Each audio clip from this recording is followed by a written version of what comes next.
You're listening to Win the Day with James Whittaker. What we do in life echoes in eternity. Broadcasting from Los Angeles, California. Here's your host, James Whittaker. Let's go. Welcome to episode 28 of Win the Day. The quote for today's episode comes from Eleanor Roosevelt and says, "No one can make you feel inferior without your consent." No one can make you feel inferior without your consent. And it's a wonderful quote to set the tone for today's guest, the incredible Jessica Cox. In 1983, Jessica was born without arms. Just last year, she explained to CNN, "My mum had a normal pregnancy. And then on the day of my birth, it was an absolute shock to both of my parents, especially my mum, who was devastated when the doctor brought me over saying, 'Your baby doesn't have any arms.'" While there were many doubts as to whether Jessica would be able to live a normal life, her achievements since then have been anything but normal. Jessica has made it her mission to prove the doubters and naysayers wrong. Despite not having arms, she is a licensed driver, a 4th degree black belt in taekwondo, a certified scuba diver, best-selling author, and an accomplished keynote speaker who has shared her inspirational message on 6 continents. Jessica can do all the everyday things that might seem impossible for someone in her situation, such as pumping gas, putting in contact lenses, and playing the piano. But her most famous accomplishment occurred in 2008 when she was recognized by Guinness World Records for gaining her pilot's license and becoming the first person to fly an aeroplane using only her feet. Today, Jessica's unconventional views on how to achieve impossible things have earned her international invitations to speak at companies like Boeing, NASA, IBM, and even the US Air Force. She is also the subject of award-winning documentary Right-Footed that aired on National Geographic in more than 80 countries. Jessica teaches that only when we're true to ourselves are we able to face challenges head-on and experience the extraordinary growth that comes with it. If you're feeling a little low on motivation, this is the episode for you. Without further ado, let's welcome Jessica Cox. Jessica Cox, so great to see you. Thanks for being on the show. Thank you. Glad to be on. Awesome. Well, very first question. What drives you the most? The pursuit of the goal or actually achieving the goal? Wow, I have been a goal seeker my whole life. I mean, as early as I can remember being a little girl in swim lessons at the public swimming pool and wanting to jump off the high dive. And the biggest challenge was climbing up that ladder to get to the top. But I knew I could figure out a way to do it. And I made my way up there and then I jumped off. I really think since I enjoy the pursuit of a goal. And that's something that has always pushed me to go out and try new things, is that pursuit, that challenge of figuring out how I'm going to do this without any arms. Yeah, I love it. Well, being born without arms, yet your parents never doubted your potential or your ability. They never said that you can't do something. What did that support from your parents look like at a young age, and how did that shape your younger years? Well, my parents were phenomenal and they had such patience, such grace. My father has said on a number of occasions, he never once shed a tear about my birth condition. So he never saw me as a victim of a handicap or a victim of anything for that matter. And so I really grew up not with the mentality of being a victim, but instead with the realization that, yes, I am different, but I'm not a victim of anything. And that led to definitely the foundation that allowed me to really accept my difference. And not only that, but to excel with my difference and now help other people through speaking, through coaching, and to help them rise above whatever it is in their mind that they feel like maybe their own victim mentality. It's interesting, isn't it? Because when I was going back and doing a lot more, obviously I knew your story beforehand, but I wanted to go and do a lot more research before I had you on today. But one of the biggest things that I came across is that people might look at you and see that or feel that there is a difference. But one of the things that you talk about is that everyone has a difference, whatever it might be. And it's when we start to run away from that difference or we try and be someone else, that's where a lot of these struggles come from. So can you talk a little bit about what are the differences that other people have? Everyone has some kind of difference. And that's the thing that we all realize sometimes it's harder when you don't have maybe a visual difference like myself. I was born without both arms, and it's very obvious from the moment I walk out my front door and go into public that people know she's different. But people beside me, neighbors, friends, anyone you encounter is different in some way or another, or feels differently. And that's the truth of the matter, is sometimes we just have to embrace that difference, to celebrate that uniqueness, instead of doing everything we can to mask it. And all of us at times in our life feel like we want to hide it. It becomes so overwhelming to have to deal with being different, which I know from experience, it is hard. Some days are harder than others to be different. It's tough to be an adolescent and be different because you get singled out. But what you don't realize is that very difference, that very uniqueness that everyone has, is really what makes us very special. And we have something to contribute to the world that no one else can in our unique way. One of my favorite parts of your story is the taekwondo instructor who said that you had all the physical attributes you need to succeed. It was only your attitude that could hold you back. And then at the age of 14, you earned your first black belt in taekwondo, which is awesome. How different would your life have been if you didn't have people like your parents and your taekwondo instructor giving you that confidence and that support from a young age? Well, my mom was a phenomenal cheerleader. She was the one who went into the taekwondo school and approached the instructor. Even before my sister, my brother, and myself went to our first day of class, she went up to the instructor and said, "Can my daughter join your taekwondo class? And she doesn't have arms." And that's when the instructor said, "As long as she has a good attitude." And having someone to be that cheerleader, having someone to be an advocate, especially during the younger years and during the times when we might not have a voice, it is so important. And then you learn how to become your own advocate. You learn how to stand up for yourself and be confident and voice your needs and voice your opinions. And that's just a process. And then you stand up for someone else if you have to. If someone who's not being heard, you're able to use your voice to stand up. People who are born with some type of visual difference, there are doubts whether it's their parents or other people around them as to whether or not they could lead a normal life. But did you ever want a normal life, or was there just so much excitement in doing the impossible, climbing up to the diving board and doing all the amazing things that you've done? Oh, I'll have to admit, there were times in my life that I wanted normality and I wanted to be like all the other girls or blend in with the crowd and not stand out like a sore thumb, or I should say sore toe.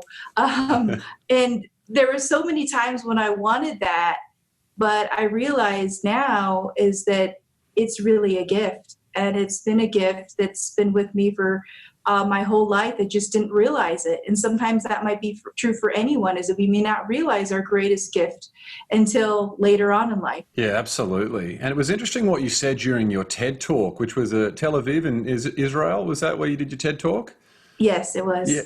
Yeah, well, what an amazing experience that must have been. But where you said that pity prevents progress. Pity prevents progress. What is it about pity that can be so damaging?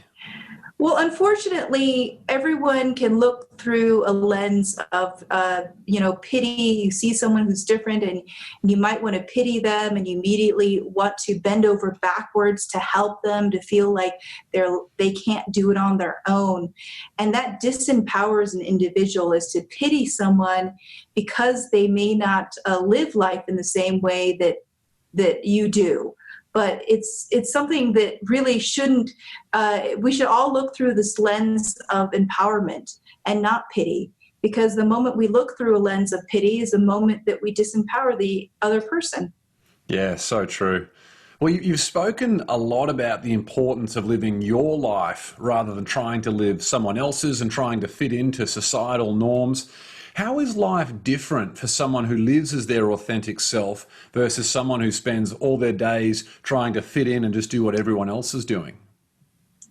Well, I know one thing for sure is when you're trying to fit in and do what everyone else is doing and not live your authentic self, it takes a whole lot more energy. And it takes more energy. It requires more effort. It is so freeing the moment that you're able to embrace your own authenticity and say, you know what?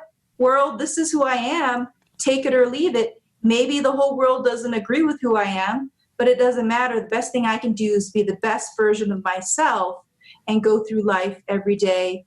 We'll have some ups and downs, but just to be the strongest and most confident version of who I am. When you've had the opportunity to go to more than 20 countries, sharing your inspirational message, you've been speaking on stage, you've appeared in films, you've done all these incredible, you've written books, you've done all these incredible things and spoken to people from all walks of life. What advice do you give them about being able to find their authentic self? There might be people that say, wow, that sounds incredible, being able to live as your authentic self. But how do you, the people who approach you and say, how do I do that? What do you tell them? I like to share to people that they should have introspection about why it is they're doing the things they do. Are they doing it because they want to please other people? Or are they doing it because it's an expression of their own passion?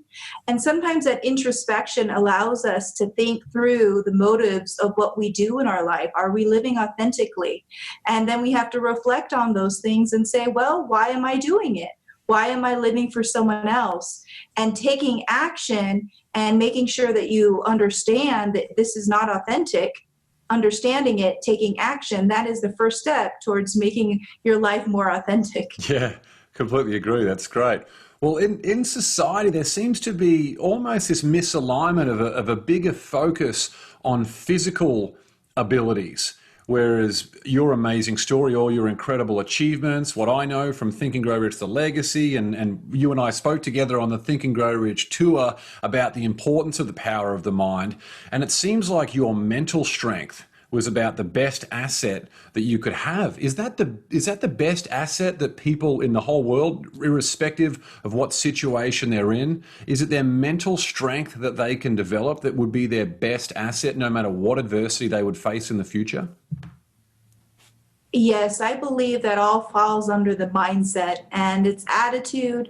It's about the positivity in your life, and all of that comes together into mindset. And that's what I coach about as well, is that we all have a choice every single day how we want to live our life. We could choose to come from an empowered stance of, I'm going to make this a positive experience. Yes, there's some difficulty right now, but I'm only going to come out of this stronger than I was before. Yeah, awesome. What about in 2008 when you became a pilot, which was incredible because as a kid you were terrified of planes? Then in 2011 you were recognized by the Guinness World Records as the first person ever to be certified to fly a plane using only your feet. What was it that attracted you to flying? Was it the thrill of being up in the air, or was it more of a metaphorical aspect of knowing the journey that you'd been on? I love that question because we talked earlier about the pursuit of a goal, the pursuit of a challenge. And for me, the pursuit of flying meant overcoming something that I was terrified of. And it was my greatest fear to lose contact with the ground, to be in an airplane up in the sky, and not know what was happening. And so I needed to overcome that own personal fear to empower other people that they shouldn't let fear stand in the way of an opportunity. And as a speaker, I have to live the talk. And for me to overcome that fear and become a pilot, what better way? And when we talk about fear, safety, I have not done pilot training. You have, Janine Shepherd has. It seems to be from the outside looking in, there's this massive focus on safety, but obviously you've got some limitations around how you even put the seatbelt on and do all those different things. How difficult was the experience of becoming a pilot? It's not the type of thing that you can go and spend a 90-minute session. Can you walk us through what that journey was like to get qualified as a pilot? Well, I don't even know where to start because there were different aspects of my journey to becoming a pilot. The emotional aspect, overcoming the fear, the physical and the logistical aspect. How do we get an airplane that will work for my situation because I use my feet as my hands? The aspect of, would the Federal Aviation Administration be okay with a woman flying without arms? Would other people feel comfortable knowing there's a pilot behind the controls of an airplane? who doesn't have arms? Would they feel safe even being on the ground? There are a lot of different aspects, and who would instruct someone without arms to fly? We had to go through these kind of hoops, these challenges. We had to go through them one at a time, and over the course of 3 years, it took 3 different flight instructors working through 3 different kinds of airplanes, and finally get, after numerous hours, more than the average student pilot who could probably set their life aside and set their sight on flying. And if they were to pursue it at the degree that I was pursuing it, they could accomplish it in probably 6 months' time. But for me, it had to be spread out over 3 years because of all those obstacles and challenges. But it was definitely, in the end, very worthwhile, because the harder you have to work for something, the more you appreciate it when you accomplished it. And that's how I felt about flying, is that moment I flew an airplane by myself for the first time.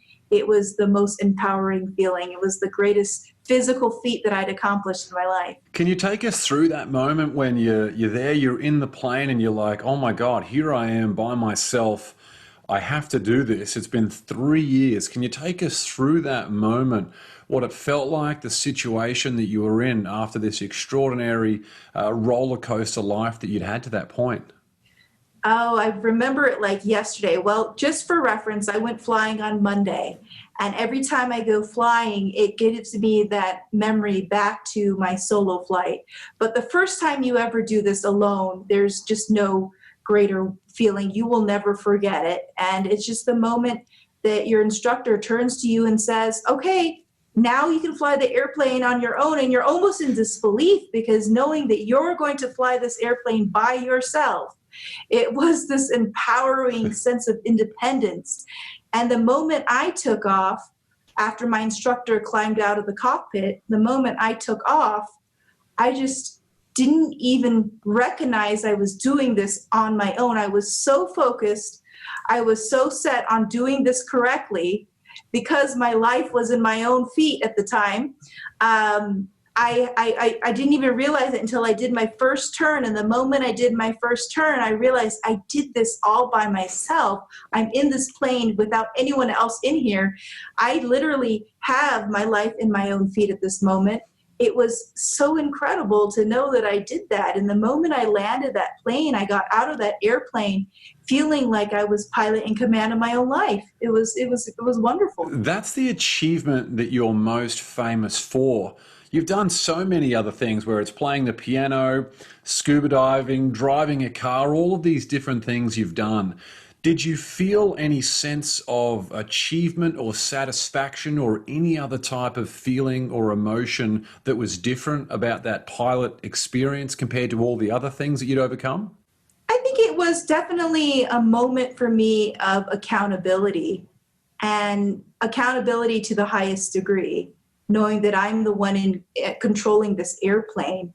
And that accountability is what was so empowering, more so than any other thing I had accomplished. Sure, in the previous accomplishments, getting a black belt in taekwondo, I felt what it was like to achieve something that I worked hard for over the course of 4 years.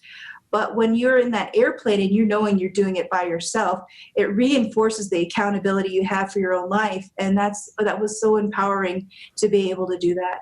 What does it teach you? A lot of people these days, I guess, they want things now rather than working for it. They want the outcome. They want the juice without the squeeze. What does it teach you about yourself when you go through these things? I mean, that experience of being a pilot, would it have felt anywhere near as amazing as it did if you hadn't have done 3 years of hard yards to get there? The process and the journey to accomplishing something is where we experience our growth. It's where we experience what are our strengths, what do we need to do more of, do we need to persist more, do we need to learn more, do we need to have more of a positive attitude.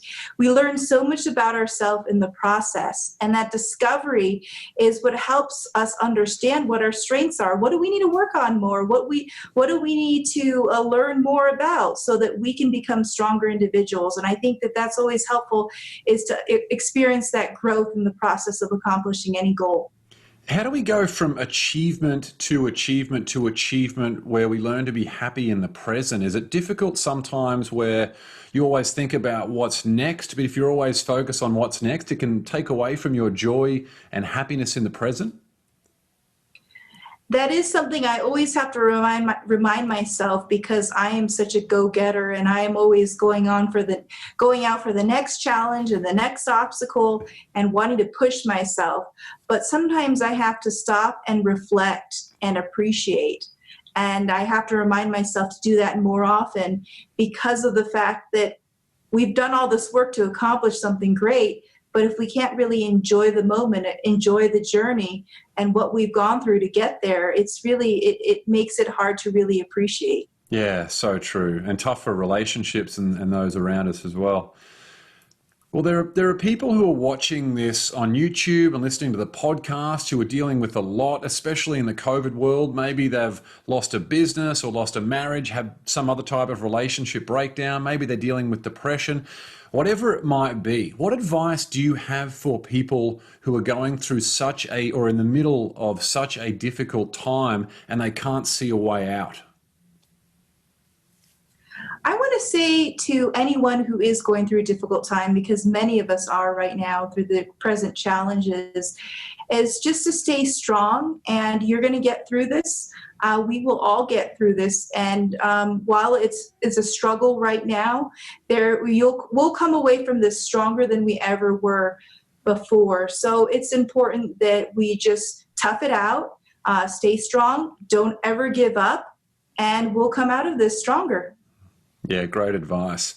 And what about people who are looking at you and they think, wow, she's already got this amazing mental strength. She's got this bulletproof mindset. She must never have any bad days. Do you have bad days? I'm sure you do, like all of us. And if so, how do you handle them?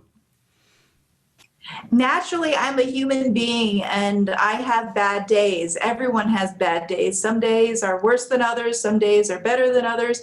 And sometimes we just have to have that and recognize that, yeah, maybe this day is not going to be as good as maybe last week or yesterday.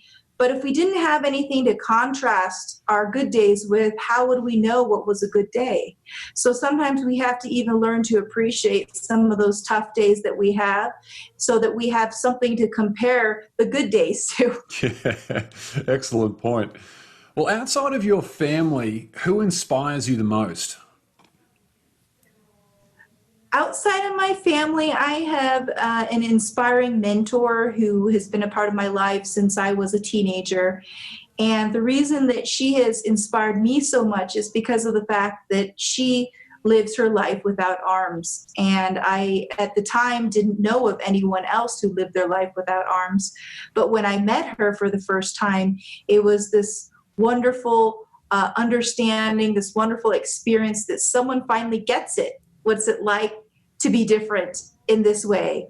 And to see everything that she did with her own life, being a mother, taking care of her children, doing everything that she did in her life and she continues to do, it inspires me to keep up my level of making sure that I stay strong, making sure that I keep having goals, and always aspiring to be better.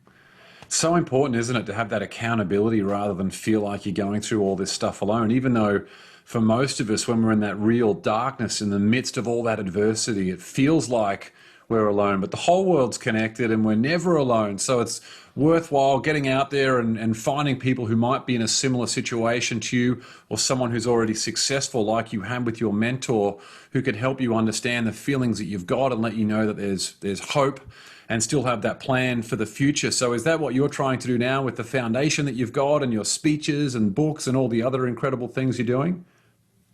Yes, it's definitely, I've been so gifted with wonderful blessings in my life, and now I want to do everything I can to share that with other people, whether it's with my book, whether it's with a documentary that was done about my life. However, whatever way that I can help touch someone's life, it's just a wonderful way to give back in the blessings that I've received and to empower others to see them excel, like for coaching, to see them achieve their own impossible. That is really wonderful to be able to do, to empower others to do the same thing that I was gifted and blessed with in my life.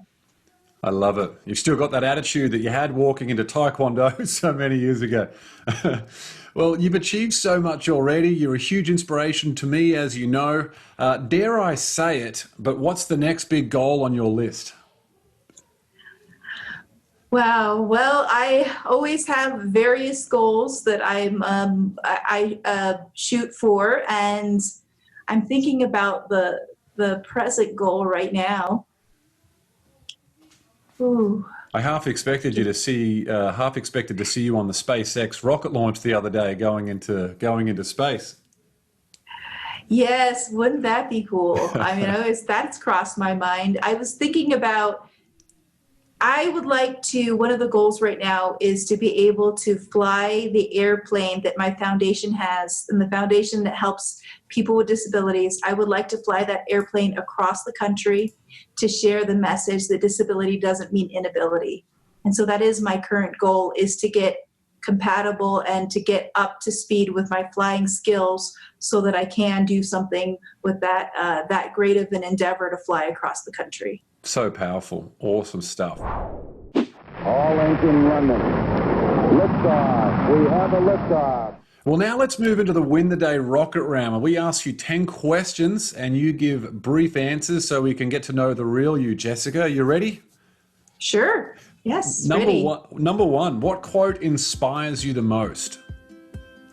Never let fear stand in the way of an opportunity. Oh, nice. Who said that one? Oh, that was one I came up with. Oh, awesome. I love it. It's a great quote. Number two, morning coffee or evening wine? Morning coffee. Number three, what's one bit of advice you would give your 18-year-old self? I would tell 18-year-old self not to worry about what other people think, instead to embrace the individuality that I have and to be able to be more confident. Very important. Number four, what book do you gift the most? There's so many great books out there, but the book that I gift is my self-help book that helps other people, called Disarm Your Limits. But I definitely have some other wonderful books. Right now I'm reading Expert Secrets, and that's a really cool book. Awesome. Who writes Expert Secrets? Brunson? Oh, Russell Brunson. Yeah, I have heard of that one. Number five, was there a vulnerability you once hid within that became your superpower? The vulnerability that I hid within was definitely the uniqueness of not having arms. For many years, I wore prosthetic arms to school every single day just to be able to blend in with everyone else, and because I felt the pressure that was expected of me. And finally, I decided to give them up on the first day of 8th grade, and I haven't put them on since. And why was that? Was that you were feeling like does this go back to the authentic self? You felt like you were doing it to try and fit in or to please others rather than yourself? Yes, it was definitely something I did to please others, because I am more efficient and faster with my toes and my feet, using them as hands. But I was wearing the prosthetics because I thought that was what was expected of me. And it was, again, to please other people. Yeah, so powerful. Number six, what's one thing you've learned about failure? Failure for me is a part of the process, and I don't look at it as failure. I see it as growth, and I see it as an opportunity to learn. So I've switched the way I see failure. Number seven, if you could sit on a park bench and have a conversation with someone, alive or dead, who would it be? I really do miss my mother, and my mother passed away now almost 4 years ago. So I would love to have a conversation with her to tell her what I've been up to the last couple of years, and just to have another conversation with her. I would look forward to that. Number eight, what tool or resource best helps you run your life or your business? And that's why I actually have this tool right here, always within reach. This is a windshield repairman's tool. It's a metal hook with a suction on it. And for me, if I don't have that windshield repairman's tool, then I'm not able to be independent. So thanks to this tool, it's been repurposed for my purposes of getting dressed, for my purposes of going to the restroom. I'm able to use this single tool in order to live life independently without any arms. So I need that in my life. Awesome. And if you're listening to the podcast, you can go and watch this on YouTube to see Jessica hold it up. It's pretty amazing stuff. Second last question, number 9. Share one thing on your bucket list. I know you're running out of things to do on your list, but what's one thing that's still on your bucket list? I shared this earlier. I wanted to fly. I would like to still fly across the country in the airplane. So that's still on my bucket list, is to aspire to getting to a competent level so that I can fly the airplane across the country. Great one. That'll be an amazing milestone. And final question, number 10, what's one thing you do to win the day? One thing I do to win the day is I start off my mornings with a motivational jam where I have a really loud song playing, some motivational music. And that for me is what allows me to kind of get into the mindset of I'm going to have a wonderful day, I'm going to win the today. And that really helps me start off the day right. Yeah, get you into the groove and the rhythm of the day. I love it. Yes. Where's the best place for people to go and keep up to date with all your amazing adventures and learn more about you? Please go to www.possiblethinking.com. Awesome. Jess, thanks so much for being here. Thank you, James. Take care. That's all for episode 28. To keep in touch with Jessica Cox, go to possiblethinking.com and you can find links to connect with her on all the socials in the show notes. What did you like most about this episode? Check it out on YouTube and let us know in the comments. If you want to be first to hear about interviews when they are released, hit subscribe, and if you enjoyed this conversation, hit the like button and share it with a friend or loved one so they can benefit too. Remember to get out there and win the day. Until next time, onwards and upwards always.